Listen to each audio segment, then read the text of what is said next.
Welcome to ZKast, everyone. I'm ZS Caravallo from ZK Research, and I'm here at Enterprise Connect 2025. I'm with Crystal Miceli from Talkdesk. Crystal, how you been? I've been doing well. How about yourself? Yeah, good. Now, we're at Enterprise Connect. This, of course, is the industry's biggest communication show.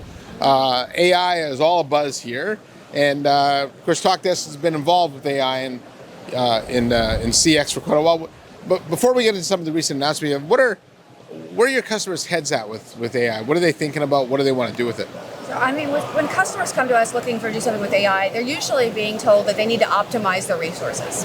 That's really the big thing. They need to figure out how to do more with less to still really provide a really exceptional customer experience, but to do so without increasing the number of agents or extending call times, that sort of thing. So how do we do that more effectively? So is it doing more of the same with fewer people, or are they trying to transform the way that...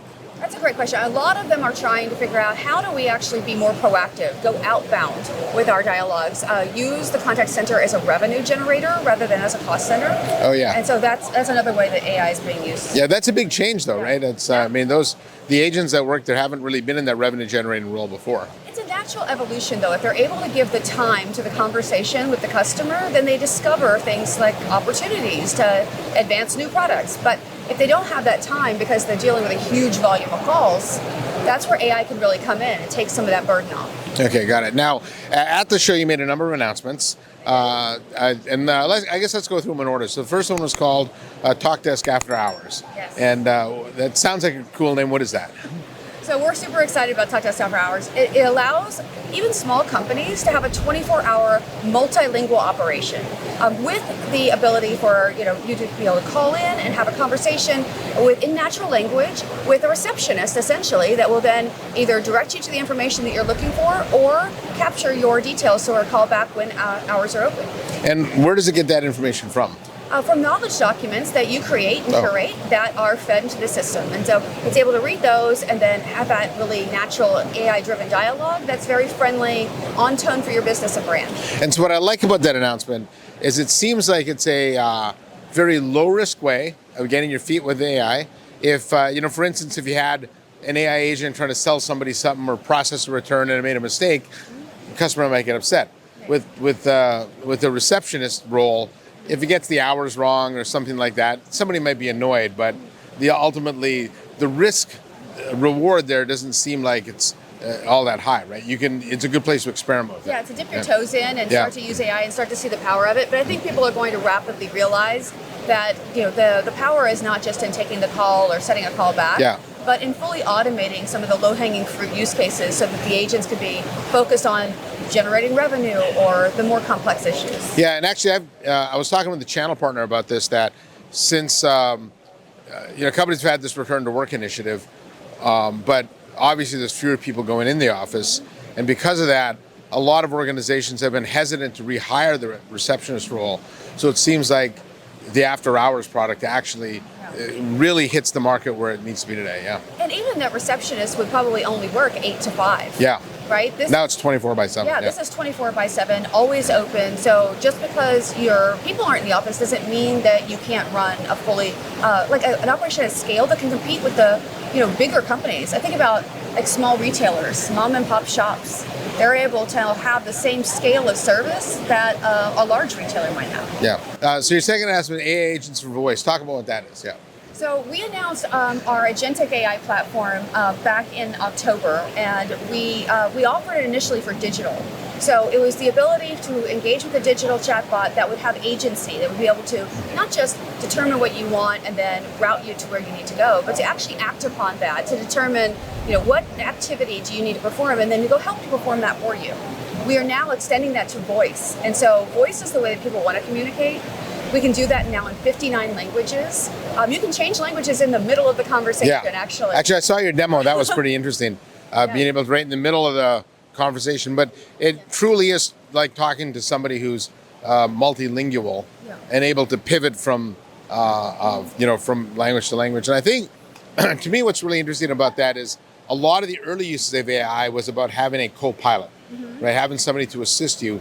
Right. Now these agentic AI agents actually can complete whole tasks. That's exactly right. That's exactly right. And what we love about the way that we engage is that the latency is not bad, and we don't have that sort of you know that interaction where you're trying to talk and it says, oh wait, I didn't hear you. And then you say something again and you overspeak one another? Yeah. That's not the experience, because in real life, people pause when they hear you trying to say something and wait for you to say it and then come back and interact. The way that our AI agent for voice works is very much like that, so it's natural. Well, we analysts always interrupt people though. So outside of that, I guess.